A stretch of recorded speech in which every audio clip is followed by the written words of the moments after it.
We've been working with the Shearline Group since February 2021. They're a multifaceted engineering company with a focus on CNC machining, fabrication and laser cutting.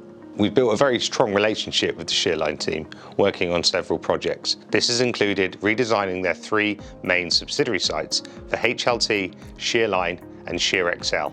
In addition to this, we've built a Shearline Group website, which has highlighted their influence in the engineering sector over the last 50 years. A key element of this project was to tie the businesses together whilst giving them individuality based on the USPs of each company. We wanted to improve the user experience on the websites, offer credibility and showcase their fantastic facilities. The old websites were lacking in imagery, they're lacking in video, and they were very text heavy. So we wanted to ensure we took all these points on board when building the new ones. I oversaw the project utilising our in-house team of web developers, designers and photographers. Our relationship with Shearline has gone from strength to strength. We now, since the launch of the websites, provide marketing support in the form of SEO and Google Ads. This, in turn, is giving Shearline a regular flow of new inquiries to bring on potential new customers.